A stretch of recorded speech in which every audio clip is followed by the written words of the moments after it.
सबको जय मसीह की। मैं जसपाल एक बार से फिर आप लोगों के सामने परमेश्वर का वचन लेकर उपस्थित हूँ।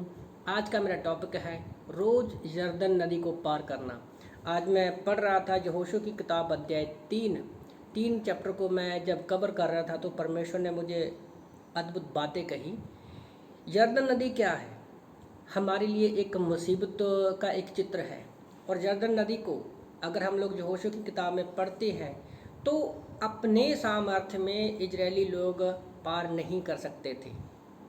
उसी तरह से एक विश्वासी के जीवन में जितनी भी समस्याएं परेशानियां हैं, क्योंकि हमारा युद्ध जो है आत्मिक युद्ध है और हम अपने सामर्थ्य में किसी भी मुसीबत का सामना नहीं कर सकते। हमें हर एक पल, हर एक घड़ी, हर एक समय में क्या है, परमेश्वर की उपस्थिति और परमेश्वर की ज़रूरत है। और हम आत्मिक हमारा जो जीवन है हम अपने प्राणों के अनुसार नहीं जी सकते, हमें वो आत्मा के द्वारा ही जी सकते हैं। तो कैसे हम यरदन नदी को रोज़ पार कर सकते हैं, कैसे हम अपनी मुसीबतों का सामना रोज़ कर सकते हैं, तो वही आज मैं कुछ पॉइंट आप लोगों के सामने बताना चाहता हूँ। जैसे यहोशू 3:1 में लिखा है कि सवेरे उठो। यहोशू सुबह में उठता था, उसी तरह से क्या है, हमें भी रोज़ सवेरे उठना है।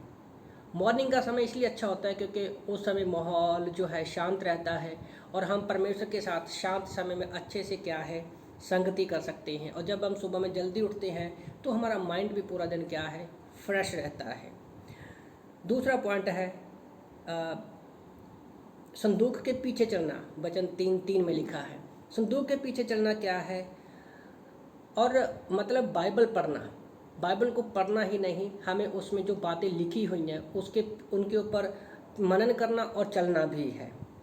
और तीसरा पॉइंट क्या है कि इस मार्ग से हम नहीं गए, हमें नहीं पता कि परमेश्वर के साथ कि आत्मिकता हमें कैसे चलना है, क्योंकि हम लोग इस मार्ग से नहीं गए हैं बल्कि जा रहे हैं। यीशु मसीह इस मार्ग से होकर जा चुका है, हमें परमेश्वर ही बताएगा कि हमें कैसे चलना है। चौथा पॉइंट मैं लिख रहा था, अपने आप को पवित्र करो। वचन 3:5 में, यहोशू 3:5 में, अपने आप को पवित्र करने का मतलब ये नहीं कि हमें कोई कार्य करना पड़ेगा जिसके द्वारा हम क्या है, पवित्र हो सके। और याद रखो, हमें यीशु मसीह के लहू के द्वारा हम पवित्र हो चुके हैं, हमेशा के लिए, हमेशा स्वर्ग में रहेंगे। पवित्र करने का मतलब ये है कि हमारे अंदर एक पापी स्वभाव है। हम रोज़ जाने अनजाने में बहुत सारी गलतियाँ, पाप, गुनाह करते हैं। पर पहला यूहन्ना अध्याय 1:9 के अनुसार प्रभु का वचन कहता है, जब हम अपनी रोज़मर्रा की ज़िंदगी में किए हुए पापों को, गुनाहों को अंगीकार करते हैं तो परमेश्वर हमारे पापों को माफ़ करने के लिए क्या है, विश्वास योग्य और धर्मी है। तो अपने आप को रोज़ पवित्र करना मतलब रोज़ अपने पापों की माफ़ी मांगना जरूरी है। पाँचवा, आश्चर्यक्रम। परमेश्वर रोज़, और जब हम 4 पॉइंट को करेंगे तो 5वां पॉइंट जो है ऑटोमेटिकली हमारी लाइफ में होगा। आपके जीवन में रोज़ एक आश्चर्य कर्म होगा, मतलब एक चमत्कार होगा। चमत्कार कोई ये नहीं है कि पैसों का बैग भरा मिलेगा, जहाँ कोई बड़ा हो जाएगा, पर आपके मन को शांति होगी। आप रोज़ एक नई गवाही को सुनोगे, आप परमेश्वर से जब बातें करेंगे, आप नई नई बातों को, परमेश्वर को जानेंगे। तो अभी सुबह उठने का मतलब क्या है? जब हम सुबह उठते हैं तो परमेश्वर हमारा इंतज़ार करता है। पीछे चलने का मतलब क्या है?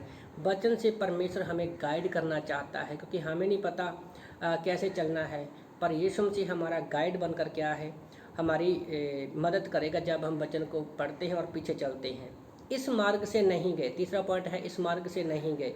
हाँ, धरती पर हमें कैसे जीवन जीना है परमेश्वर की इच्छा के अनुसार, वो यीशु मसीह ने हमारे लिए अपने कदम छोड़े हैं। हम नए नियम में देखते हैं कि गॉस्पल की किताबों में कि कैसे यीशु मसीह धरती पर उन्होंने अपना जीवन जिया 33.5 साल तक। चौथा, अपने आप को पवित्र करना। पवित्र करना मतलब कैसे बनना है? यीशु मसीह के जैसे बनना, क्योंकि यीशु मसीह पवित्र थे, इसलिए तो वो हमारे लिए बलिदान हो सके। आश्चर्यक्रम, चमत्कार, वो परमेश्वर खुद करेगा। जैसे ये सारे चार काम उन्होंने किए, ओके, इजरायलियों ने किए और उन्होंने यरदन नदी को पार कर लिया। तो अगर हम भी इन 4 पॉइंट के पीछे चलते हैं तो हम भी रोज़ यरदन नदी को पार कर सकते हैं। तो इन वचनों से प्रभु आपको आशीष दे। आमीन।